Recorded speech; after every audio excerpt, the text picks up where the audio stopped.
And welcome everyone to iCritic Live. This is the podcast where we talk about entertainment, pop culture, and life in between. I'm Kevin T. Rodriguez, film critic of iCritic.net. I will be your host today. Now, one of the more anticipated movies that is coming out this year, and really in a couple of weeks, is the Garfield movie. Garfield is a very famous character, most widely syndicated comic strip of all time, but some kids might not realize that the Garfield movie is not the first Garfield movie. In fact, it's not the first Garfield media anything. There were actually other Garfield shows and specials long before many of you were born. And we are going to talk to the man who helped work on those shows, Mark Evanier. Welcome, Mark. Well, hello. That's a very impressive opening you have. Oh, thank you. You'll notice that I put a Garfield and Friends background, although it must be a fan-made one because it has Arlene in there, and with the exception of one shot, Arlene wasn't in Garfield and Friends. No, I think she was in one episode for one silent bit. Yeah, we didn't even bring in Audrey Wasilewski, who does her voice. Yeah.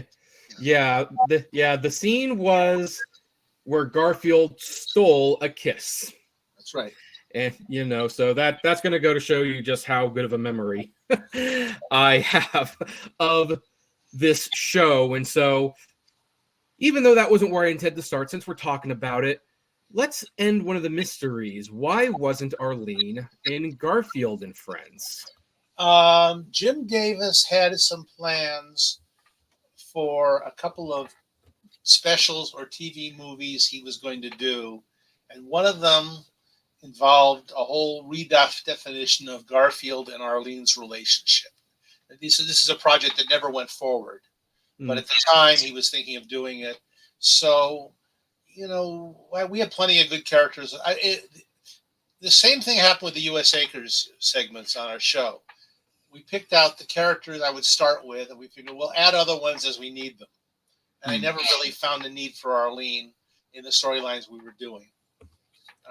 If one had come up, we would have stuck her in there. There was no conspiracy against her. We didn't start because Jim had some plans that he wasn't hadn't fully developed. Okay. Were one of those plans the Garfield's Judgment Day movie that never quite got off the ground? I think so. I'm not sure. There were a bunch of different things. Jim and I both wrote Garfield things that didn't get made. Or at least haven't been made yet. That's a better way to put it, maybe. And although I don't think I'm going to do any more with Garfield in my lifetime, but I don't have a good answer for that question, I'm afraid. Okay, that's fine. Well, let's do a question that you probably do have a good answer for. How did your involvement in Garfield begin? Did it start with the TV specials or with the TV show? You mean even as a participant or as a fan? We could do both if you want, because, sometimes creators become fans of their own work. Okay, well, I was a fan of the Garfield newspaper strip. Although I didn't read it in the newspaper, I read it in the paperback books. People told me they loved Garfield, and I bought a couple of the Garfield paperbacks and enjoyed them tremendously. Never thinking I'd be involved with the character. And then one day, I did a project for CBS. I wrote a lot of pilots and episodes and things like that for CBS Saturday morning and for all the three networks Saturday morning schedules. And I wrote a pilot that didn't sell for a Michael Jackson cartoon show. Oh. This was before Mr. Jackson was, he had a little better image back then with children. Yeah, I wonder how such a project would be reflected upon if it had actually gone through. Yeah, well, anyway, but it was interesting. But the show, I became unhappy with the pilot. I was writing the pilot in the Bible, and I was meeting with Michael. I had to go out to whatever we call it, Neverland Ranch. Yes, and I became convinced the show would not work, or at least that I could not make it work. And I went to the folks at CBS and I said, I'd like to moonwalk off this project. I don't think I can give you a show that we'd want to do or that I'd want to do. And they owed me some money. And rather than renegotiate the deal or work out something to compensate, change the money deal. A lady there named Judy Price, who was the vice president of children's programming, said, well, instead, how about if you write me a Garfield pilot? And unbeknownst to me, they'd been trying very hard to get Jim Davis to let them do a Garfield Saturday morning show. Jim had been doing the primetime specials, and the primetime specials had very high ratings, and Garfield was very popular, and they thought a Garfield show on Saturday morning would be a big hit. And Jim said, well, probably, but I can't write, this is Jim now, I'm quoting, approximately, I can't write 13 half hours a year. I'm very busy, and I don't trust any other writer to write Garfield the way I want it done. And Judy said, if we found a writer who could write the character the way you wanted, would you do it?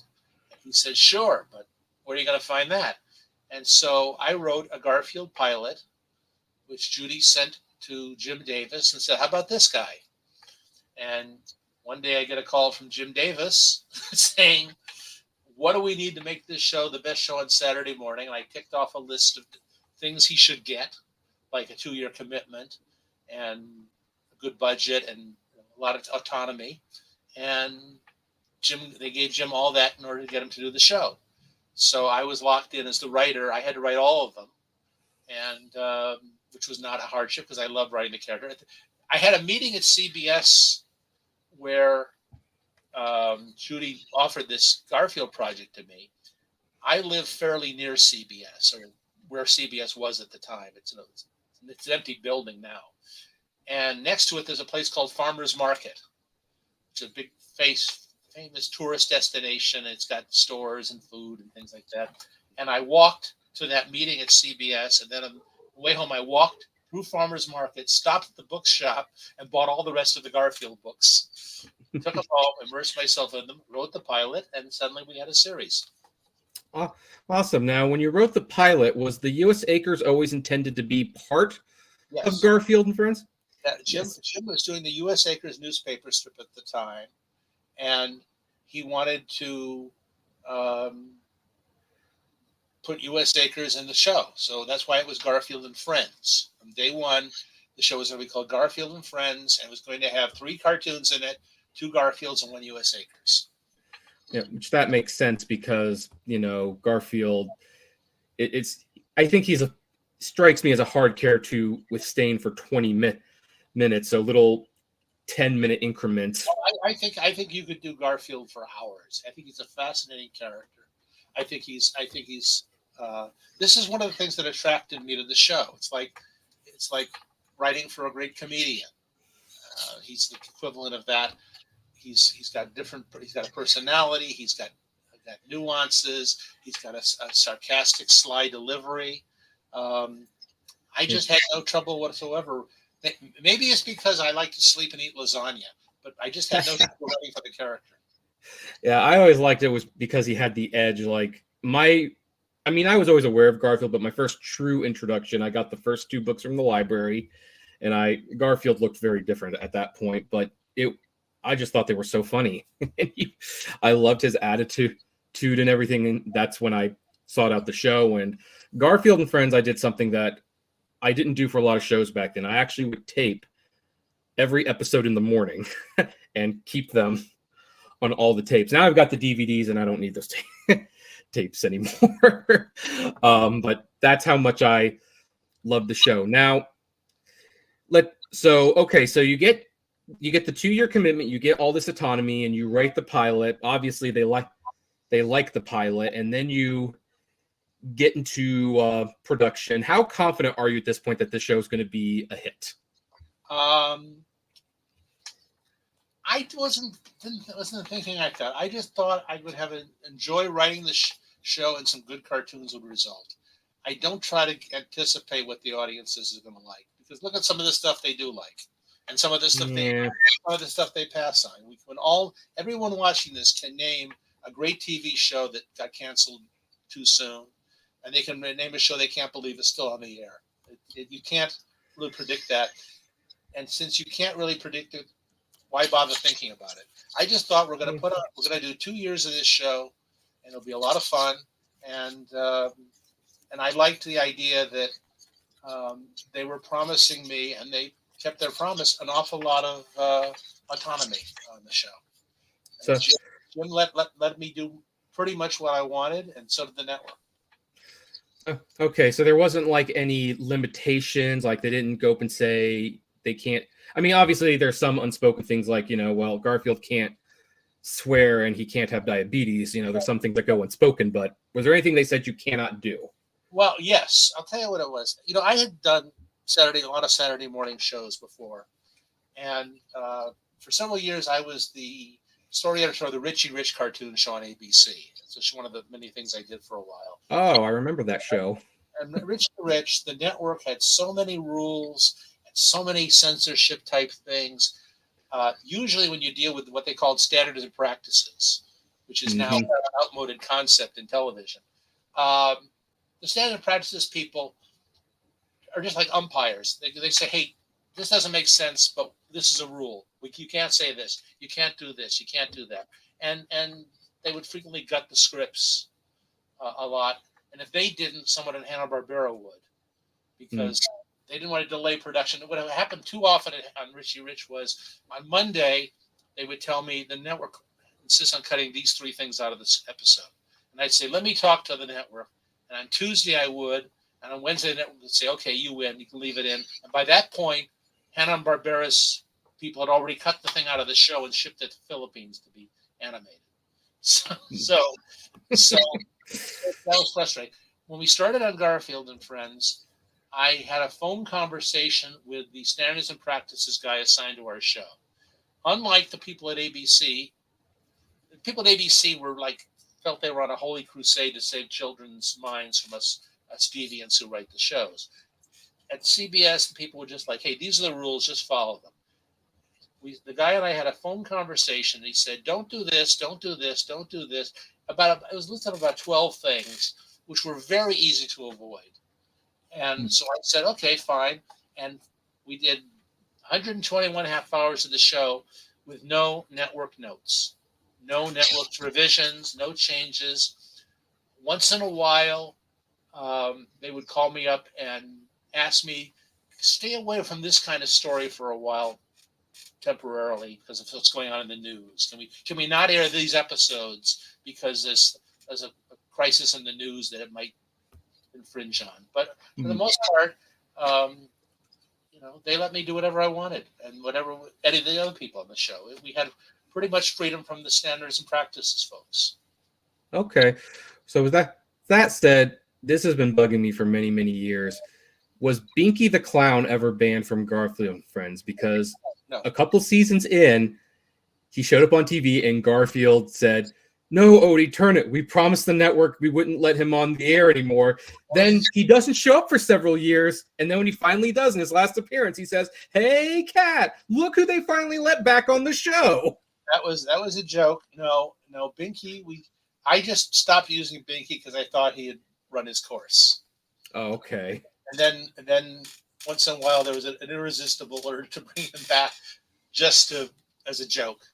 No, there was no banning of anything like that. Okay, so there was no clown panic, and the airing of it didn't affect. Because I always wondered how serious that actually was. No, there are cases where the networks make very strange requests, and you can talk them out of them usually.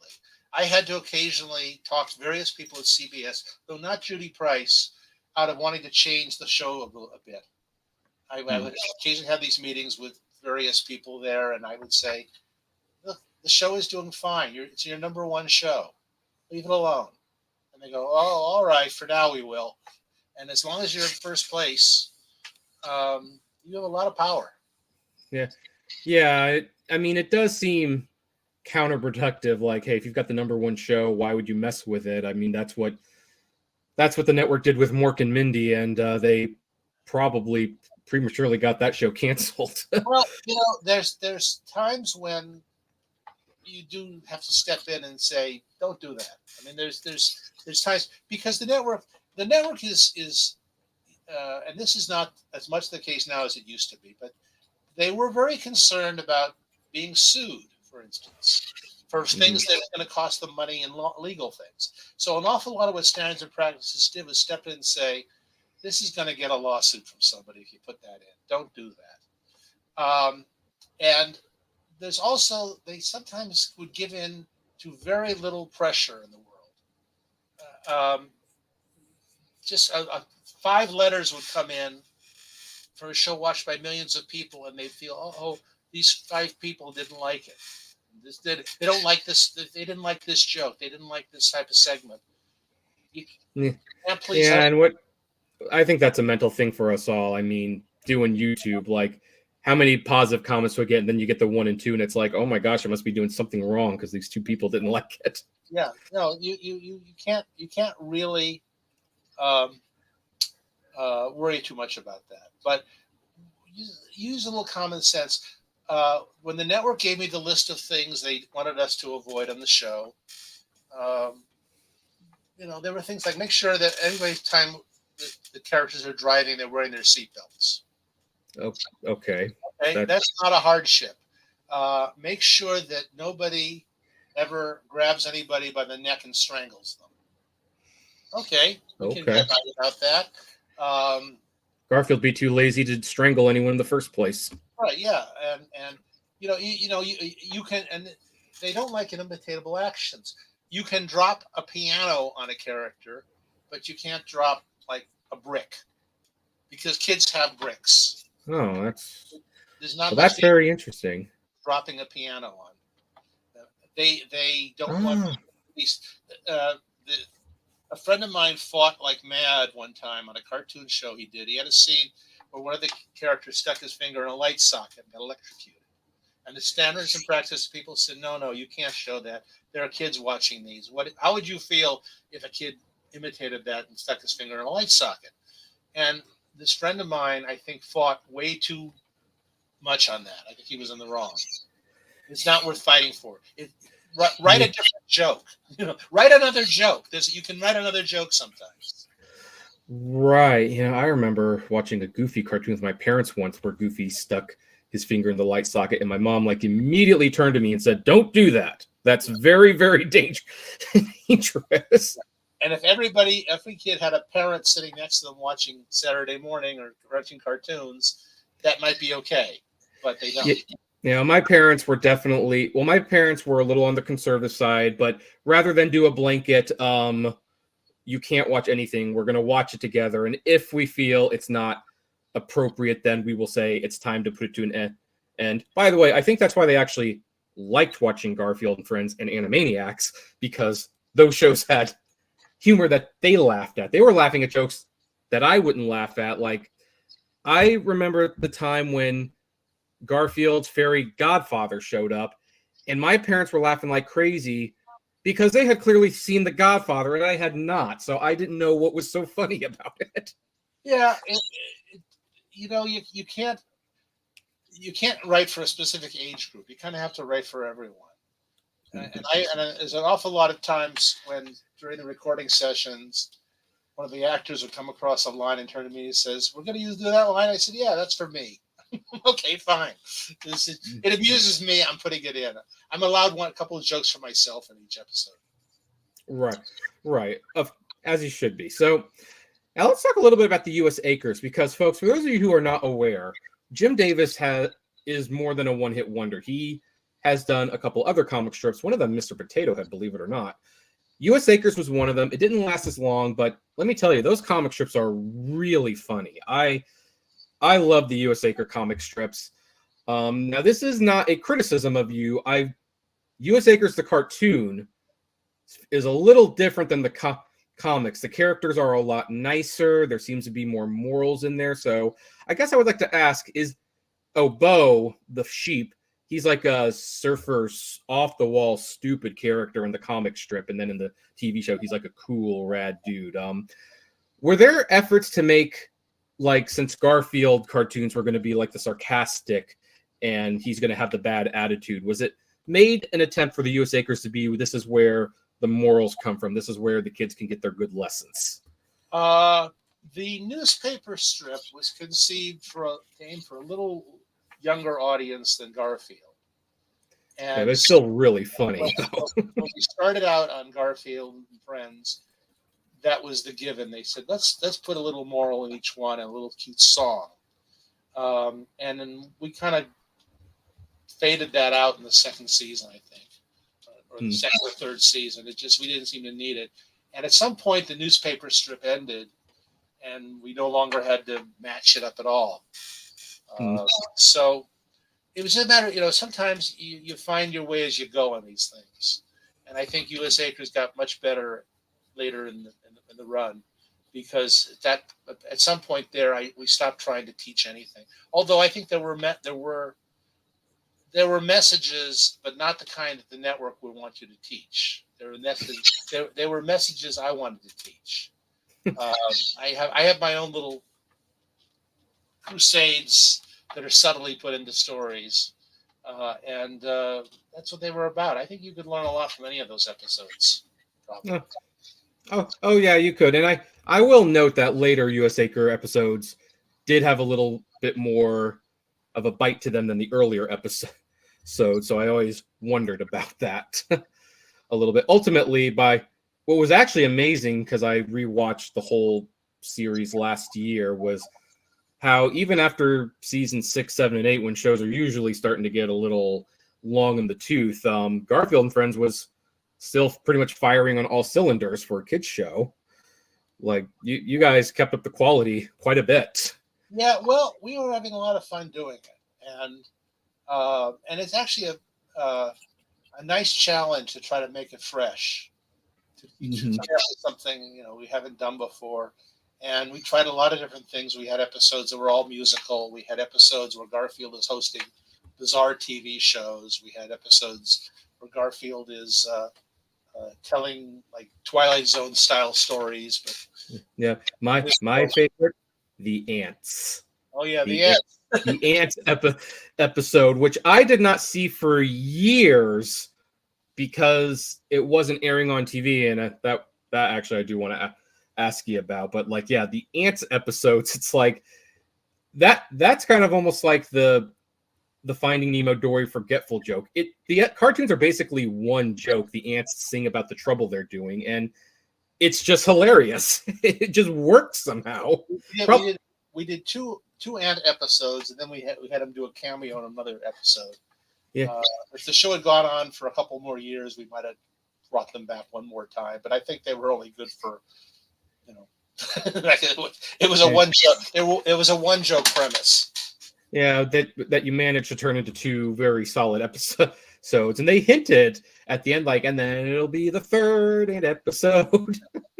But never did a third ant episode.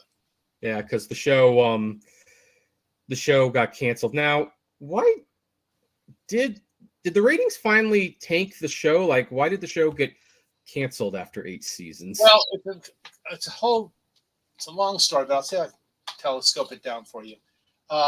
When you do a show like that, the contract's built in to say every year you get a bump in how much they're paying for it. So the show got more expensive and more expensive and more expensive. At the same time, Saturday morning in general was declining. The audience for Saturday morning went down to the point where all 3 networks stopped programming Saturday morning. So we were in that area before they had, when the ratings were descending overall, but weren't descending enough to the levels of making it unprofitable. We were the highest rated show on CBS generally the whole run. So, but at some point they came to us, and we had done, at this point, we'd done 121 half hours of the show. So we had put the first 70 something into syndication, which was a huge windfall. We made a lot of money on those. And CBS came to us after we finished show 121 and said, we want to renew the show for another season. We would like you to cut the license fee off since you're now making all this money in syndication. The show was deficit financed. When we produced the show originally, we were spending, and by we, I don't mean me. I mean, Lee Mendelson basically was the producer in charge of the money. We were spending more per episode than CBS was paying for it. And you make that money back with foreign syndication, and then eventually with domestic syndication.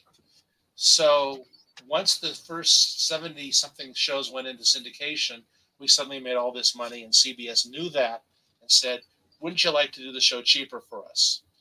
And at that point, we had 121 shows, and if you make a syndication package of 121 shows and you put them into syndication, you really don't need any more of them. I mean, that's it's not going to help.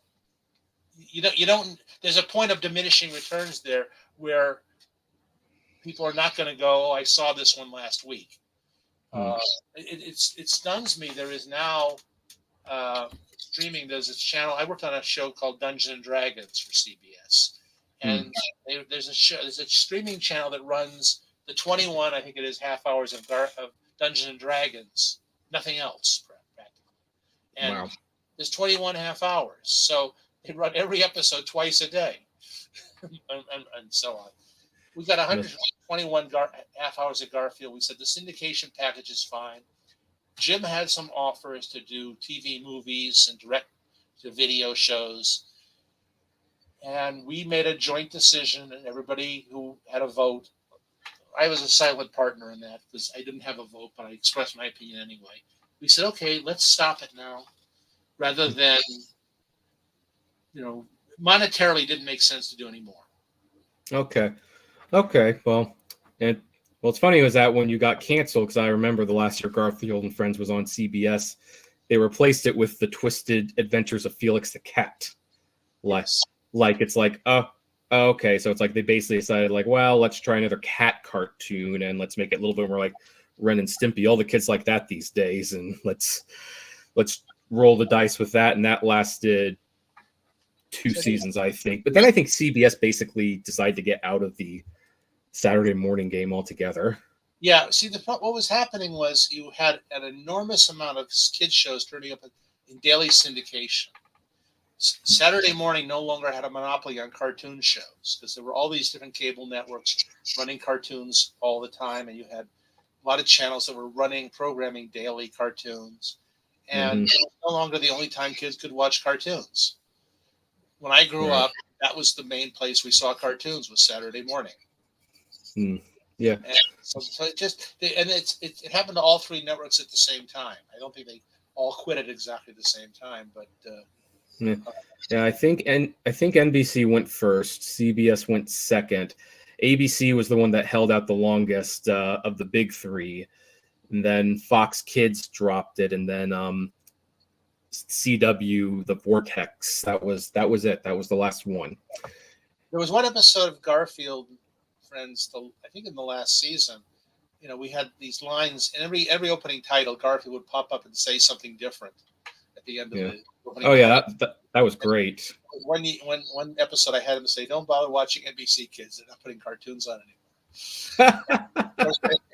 People at NBC got real mad about that, but that was kind of the thing. That was what was fun about Garfield. He would say things that nobody else would say. Well, yeah, he was like sarcastic and lazy, and I mean, he got his kicks out of torturing John and the dog. So, like, why do you think he would? And mailing Nermal to Abu Dhabi when he wasn't inheriting the Klopman diamond. Okay, what's the deal with the Klopman diamond? It's an old joke that the joke is this woman is wearing an incredible diamond, and somebody says to her, that's the most expensive diamond. Is that a famous diamond? She says, yes, that's the Klopman diamond, but it has a curse on it. He says, what's the curse? She says, Mr. Klopman. So I put it in an episode. People laughed at it in the recording session, so I put it in another episode.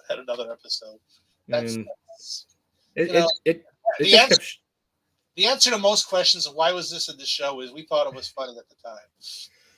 Yeah. See, I was a sad little autistic kid. Something showed up enough times I started to wonder there must be a deeper meaning behind this that I'm not getting, because why would you keep doing it? I didn't understand the concept of a running joke. Probably because I was watching a cartoon where a character didn't run. But so Out of all the characters to write for on that show, which one was the most difficult? If the character was difficult, I didn't use them. I don't know. I don't think any of them were difficult. I mean, Binky was a one-joke character, and at some point, I felt we'd done the joke enough that we just eliminated him. But I think I could have written Garfield forever. Odie was difficult because he didn't talk, and so when if you wanted Odie to carry any part of the plot, you had to have a narrator, like the episode where Odie got kind of kidnapped by a trucker, and Garfield narrated the episode instead of being in it. So, but I found the characters very rich and fun to use. I didn't have any problem with them. If something was a problem, we got rid of it. Yeah. So you weren't writing for characters that you didn't like. So I had a friend who watched Garfield and Friends with me all the time. He hated the Buddy Bears. Well, you're supposed to like the Buddy Bears. Oh yeah, I tried to tell him I don't think you're supposed to like him, but he's like, I think it's like a parody of, they're making fun of, and he's like, no, I know what they're doing. I hate those bears. Well, they did a thing at the Haley Center, the big TV museum, a salute to Lee Mendelson one year. It's about the third year of the show, and I was there for it, and somebody introduced me to this cute little 6-year-old girl. Backstage, they said, "Oh, this is the man who writes the Garfield cartoons on Saturday morning." And she looked at me and she said, "I hate Garfield." I said, "Garfield? Why do you hate Garfield? Why do you hate Garfield?" And she looked at me and she said, "Because he's mean to Odie." I thought to myself, there's a viewer we'll never lose. We'll never lose her. That young lady will watch the cartoon as long as it's on. So you're not supposed to like everybody. That's the whole point of the Buddy Bears. You're not supposed to agree with everybody in the world. Yeah. Plus, I think, even as a young age, I kind of saw the Buddy Bears as like making fun of the shows that taught these super sweet lessons. Everyone can get along, and it's like Garfield always finds a way to like break them apart, like getting them to disagree on pizza toppings or something. Yeah, well, at ABC, they had this idea that everybody should get along, and you can't write good stories if everybody gets along. I did a Richie Rich episode one time where this is an episode I was really proud of the script as we wrote it, and I wasn't that proud of it when it got on the air. And what happened was, it's too long to go into the whole story here, but in this episode, somebody misbehaves terribly, and at the end they realize they were wrong to do so. Now, not a bad lesson. There are things they were really rude to people and nasty to people, and then they realize they shouldn't be, which is a perfectly valid lesson, which half of situation comedies in the world are about. That's the subtext of a lot of these. Well, at that point, their standards and practices was a little out of control, and they said, "We don't like the scenes up front where they're rude to him. We want to teach kids to be rude." And I said, "Well, you got to have the bad example before you can have them before they can learn. You got to show the bad behavior. It's like you can't do a crime story if nobody robs a bank." Right. So the Richie Rich episode was just gutted, and I wasn't very happy with it. And I think that one was in the back of my mind when I came up with the Buddy Bears. But also I had been to a lot of network meetings where we talked about a lot of shows that never happened, or things that were in development, or things like that. And there always seemed to be somebody saying, "We've got to teach kids to always go along with the group." And I thought, no. That's actually a terrible lesson. That's the foundation of the Crips and the Bloods who go around killing each other. we all go around with a group. Everybody goes, if we're going to all go out and beat up on whoever we perceive as the enemy, we're all going to agree on beating up on the enemy. Nobody has the right to say, no, this is not a good idea. So I don't want to do that. So that was the Buddy Bears. And it was one of my little personal campaigns, like I said earlier. Mm-hmm. So, final question on Garfield and Friends, then we'll move on to the other Garfield show. And I know the answer to this, but a lot of my listeners do not. Well, actually, I have two questions, but the one that I know the answer to, like, why were some of those Garfield cartoons in the later seasons not seen on TV for years until they came out on DVD? What happened was that we put the first 7. You talk about syndication stuff? Yeah, Okay. which is where I primarily watch the show. We put the first. What happens? Okay, let me try to explain this. The first order of Garfield was for 13. When they bought the show, they bought 13 for the first year, 13 for the second year. Before the first season was ending, I got called to a meeting at CBS, and they said the ratings are through the roof. We're delighted with them. The show is rerunning very strong. I mean, a lot of shows will do fine when you run the first 13 the first time, and then there's diminishing returns. The second time, fewer people watch. The third time, people watch.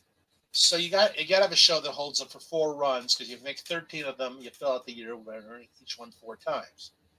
So they said to me, "Do you think the show would work as an hour?" And I said, "Yeah, sure, absolutely." And next thing I knew, we were an hour, and we kept producing the shows, and we stopped even thinking of them in terms of seasons. We're doing shows. And every time they picked up for another year, they would say, "Okay, we're going to do X number of new shows and Y number of reruns from previous seasons." And the network had the power to select shows from the past and put them into the new episodes, new airings. But in doing so, they would turn loose of all claim on the ones they weren't picking.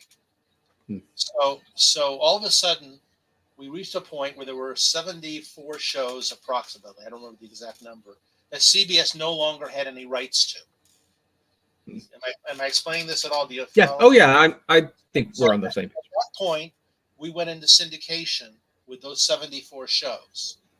And the plan was, we will run these in syndication, and when the ratings start to dip, we'll add in more of the ones that CBS has released, and to freshen it, and the ratings didn't dip. So we kept rerunning the 74 over and over again, and we kept the remaining shows on the shelf for whatever time we needed to sweeten the rerun package and bring it up to bring the ratings up on it. And then the ratings just never dipped. The whole contract with the syndication company was fulfilled without us adding in the last batch of shows. So the first time those were able to be seen after their CBS airings was the first time they put the shows out on home video. Yeah, and that was a treat for me, because it was like getting a whole new season that I had never seen before. So I love that. Okay, fine. This is, because I almost forgotten about this. I'm sorry to people who are listening to the podcast version. You can check out the iCritic YouTube channel. What inspired this remastered intro? Like, whose idea was this? The stations all wanted high def, and they were not able to recreate the old intro in high def. So, and someone thought that this flash-looking thing was a worthy substitute. I mean, did they think kids were not going to watch this, then see that the show looked nothing like this? I don't recall a discussion of this. It just did it. They in order to keep running the shows, we had to deliver the show in high def. It was technically not possible to bump the original intros up to high def, and there was no company positioned to reanimate the whole thing from scratch, so they did it in Flash. And I had nothing to do with that. Yeah. Well, I'm glad to hear that, because it's funny how the high def intro looks cheaper than the supposed low def original. Well, you take any cartoon show that was not made for high def and you bump it up to high def, and it's going to look a little weird. I look at the high def episodes now when I watch them. I see things I never saw that I go, oh, that background looks kind of cheap. It's just I wasn't looking at them. It's a blessing in many ways and a curse in others. And we didn't have a choice at that point. There was no way to redo the original opening in high def without finding an animator somewhere who could do it and paying them a lot of money, and there wasn't time to do that. Okay. Or the budget. According to the budget, yeah, and it is a pretty old show, so you want to, you don't want to spend too much. Keep in mind, we had 2 different openings, so we'd have to do it twice. Right. So, did you make a high def version of the second intro? Yeah. Huh. The second version of the second intro has different clips in it. Yeah. No, I'll have to see if I can't find that remastered one. The rap opening seemed to disappear over the years. It's not on the DVDs or anything, so yeah. I guess nobody likes that one. No, nobody liked that one. No, that was some CBS executive's idea of something, and we had nothing to do with it. I don't think I think the first time I ever saw it was on the air. Oh, okay. So the network at least made that change without your involvement. They told us what they were going to do. Well, by that point we knew we were winding down. I think. I guess that would be a case where the network did something we didn't like, but there were so few of them, I forget about them. Right.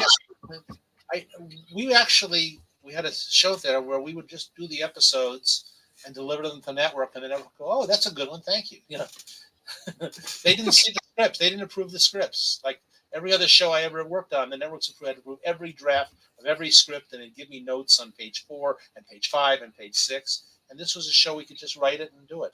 So, yep. And then you would get to do it again several years later because you also worked on the Garfield Show. Now, the Garfield Show was different for a few reasons. One, it was not hand drawn; it was CGI. Garfield's lips actually moved, which I definitely want to ask about that. And most unfortunate, but also most unavoidable, is that Lorenzo Music was no longer Garfield. Frank Welker fit the role, and for everyone out there, Lorenzo Music and Bill Murray, in my opinion, were the best Garfields. No offense to anyone else. So I guess I'll ask, how did you get re-involved in the Garfield Show? And after you explain that, you can explain who decided to up the budget of this thing by having Garfield's lips unnecessarily move. Well, how I got involved with it is Jim Davis called me up one day and said, we're partnering with a French studio to do another batch of Garfield shows, and I want you involved. So that was that was how I got it. It's not a very interesting story. He just called and I said, after we finished Garfield and Friends, there were a bunch of projects that didn't go the distance. I wrote 2 different TV movies that were never produced of Garfield. And then they did a bunch of direct-to-video features, which I was not involved in. I was working on other projects then. So Jim and his people wrote those, and I had nothing to do with those. And that was where they recast the role with Lorenzo's part with Frank Welker. Mm-hmm. That was Jim's decision. There was actually an episode of the Garfield and Friends called Garfield Goes Hawaiian, in which there's a parrot that sounds like Garfield, imitates Garfield. And the parrot is Frank Welker doing his Lorenzo Music impression. The idea that Frank could just take over the role of Garfield. And also, there was one episode, Lorenzo was sick one time, and he missed a recording session. So we brought Welker in, and he read Garfield's lines as what we call a scratch track, a temporary track that's meant to be replaced. And he recorded all of Garfield's lines along with playing other characters in that episode. And then when Lorenzo was well enough, he came in and he re-recorded. He recorded all the lines, and we went in and edited them back. But the editors called me at one point and they said, "We've got a problem here. We've lost track of which is Frank and which is Lorenzo in a couple of places. There's one or two places where Garfield was just yelling.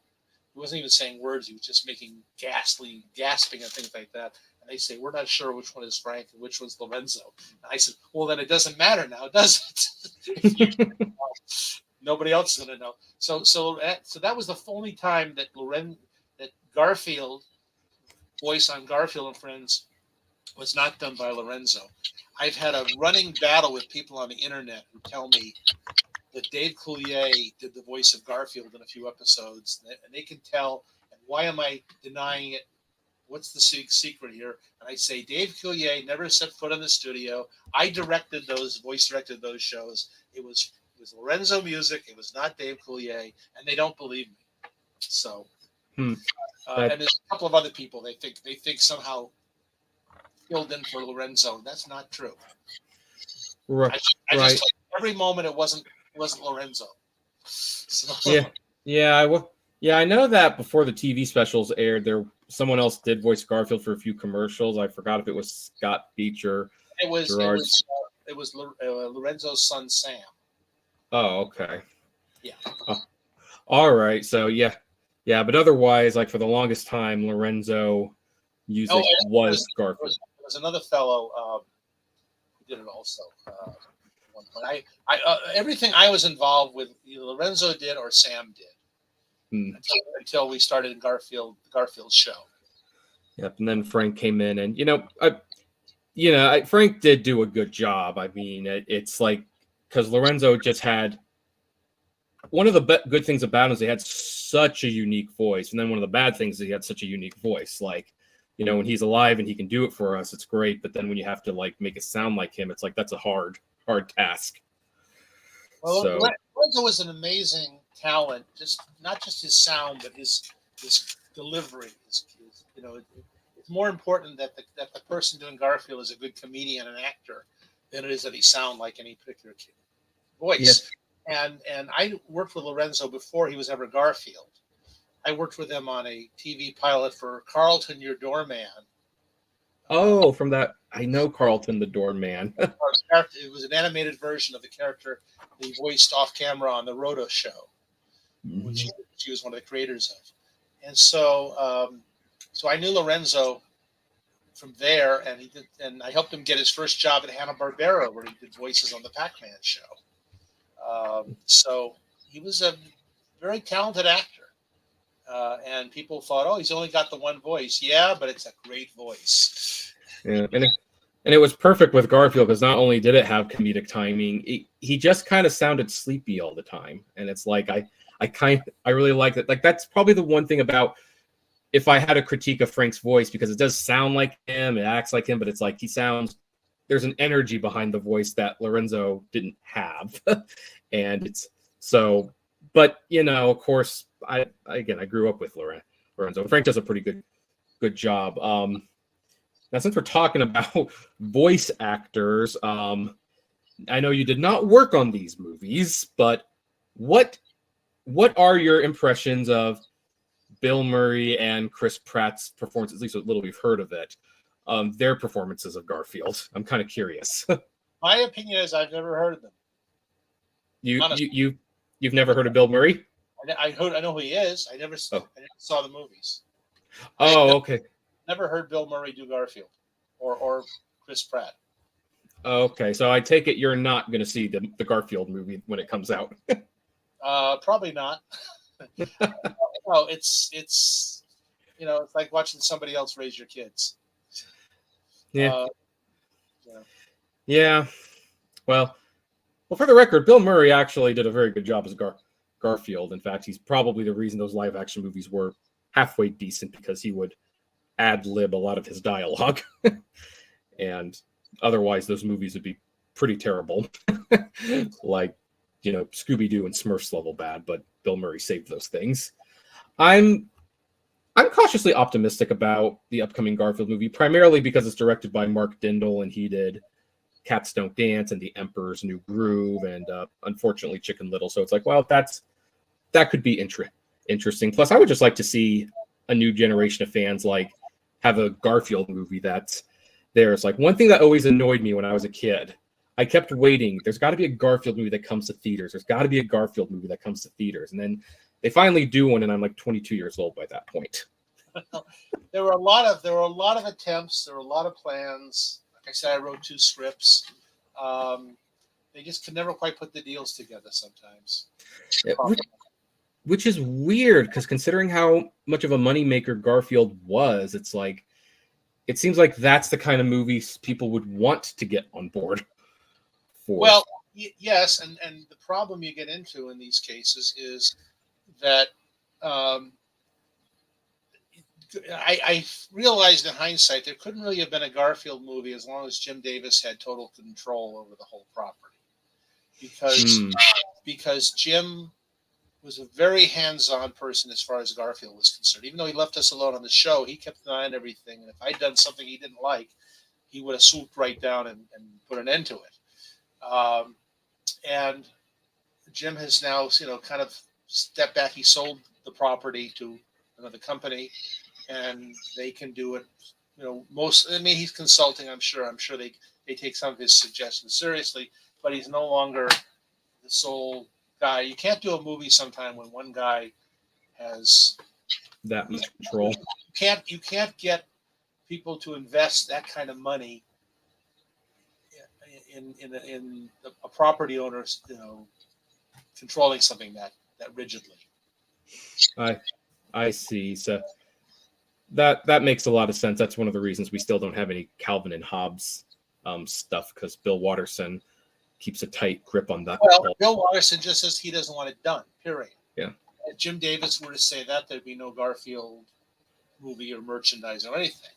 Right. Well, not anymore, because he sold the company, and so someone else owns it now. I mean, if he didn't want it done, he wouldn't have sold the company. Right. So I know that technically didn't have a whole lot to do with you, but when you heard that he had sold Paws to Nickelodeon and thus by extension Garfield and US Acres, as someone who had worked on the shows for so long, what was it like reading that news? Well, technically it's not your baby, but you worked on it for a long time. I've been writing comic books and other people's characters for 55 years. I was writing Mickey Mouse comic books when I was 17 years old. And you have to remember always that they're not your characters. You're babysitting. And there's a saying in the comic book business, which I believe I started, never get possessive about characters you don't own. And I know I have friends who would write Superman for a couple of years, and then when somebody else is suddenly writing Superman, they would feel they lost their identity. And like, oh, no, I'm the Superman writer. No, you're not. You're a Superman writer. Hundreds of people have written Superman. Yeah, so there's kind of a situation of that going on with like the Sonic the Hedgehog franchise, where an unnamed creator, but fans will know who I'm talking about, has been griping about the Knuckles TV series on Paramount Plus because he wrote the Knuckles comics for a long time. It's like, well, that's not the character I envisioned. People trying to like, well, you didn't create that character. Or he's like, well, I created the lore. They didn't have anything at the time, and it's like, well, it's not. You don't own that lore, and they own it, and they're doing this, and so it looks as ridiculous as it sounds. When you do something for a long time and then it ends, you can take one of 2 different approaches. You can say, damn it, I wish I could still doing that. I love that. That's part of my life. You can't take it away from me. Or you can say, I'm grateful I had it as long as I did. And the second version is much easier on the psyche, and it's more realistic. Because and they still can't take away what you did, even with that second option. You did it, and people will be watching these cartoons and have been watching these cartoons for a long time. Right now, Garfield and Friends is on Tubi, so anyone listening to this, get on the Tubi app. It's free. You can watch all of Garfield and Friends for free. Now, if you want to watch the Garfield show, that's on Netflix at the time of this recording. That might cost you some money, but yeah, like the Garfield is also on Pluto. I think. Pluto. also on a couple of other channels. I don't know exactly what it's on. Every so often, though, I tune on the Pluto channel and I see an episode and I go, "Ooh, how does this one end?" I don't remember. I don't remember. I know I wrote this. I recognize my sense of humor. There's a joke. I know, sure, I wrote that. I honestly don't remember. I remember other people's cartoons vividly. I don't remember my own. I can remember every other cartoon I ever saw in my life. I just can't remember the ones I wrote. Well, yeah, especially and well, yeah, I think that's a lot of people. Like, I think Mike Myers comments how people come up to him all the time and they're quoting Shrek, and he has no idea that they're quoting Shrek. We every year at Comic-Con, I do these San Diego. I do these panels, cartoon voice actors, and I always caution the ones who've never done the panel before, have never been to a convention before. People are going to come up to you and they're going to ask you about characters you don't remember and episodes you did that you don't remember. And I've literally occasionally had actors up on the panel and I say to them, okay, tell the audience some of the shows you've been on, and they've got their iPhones open to their IMDb page and they're looking themselves up and they don't remember the shows they did, or they don't remember the names of the characters in those shows. And occasionally we've had people in the audience prompt them, say, "No, you were on that show. You were on this show." So, I mean, because to a voice actor, for example, it's one afternoon. They did it. They spent a few minutes on that show. We used to record an entire 6-minute or 7-minute Garfield cartoon in 20 minutes. We had a very sharp cast. They were very fast. Lorenzo, you could use every take he did. We could and frequently use the first one. It was the best one. So we just blew through the cartoons very fast, and then you move on to another one. And sometimes it just don't stick with you. Mm. The fans have seen some of these cartoons over and over again, and they remember them. And the actors have since then, to the actor, it's that show they did 12 years ago, in between other jobs and Right. more recent jobs. So people don't remember them sometimes that well. Yeah, right. And especially it's like some of these, I'm not saying that in general actors aren't fans of their own shows, but sometimes they're not. Like, they do a job, they move on, and they don't remember what they did. And it's like, so sometimes I think fans have a little disconnect from, like they think, oh, the actors should remember this and this. It's like, well, but they don't. It's just reality. So I do want to get this one question answered, and then I'm going to let you go because I want to be considerate of your time.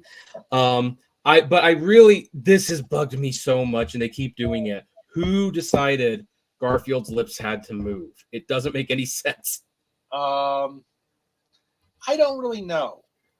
I'm not dodging your question. I really don't know. There was not a big decision about it. The animation company in France that did the show, originally we weren't going to have his lips move, and then at some point they just started moving them, and Jim said, "Oh, I'm okay with it, I guess." There's I get a lot of questions about shows I've worked on, and sometimes there's no interesting story.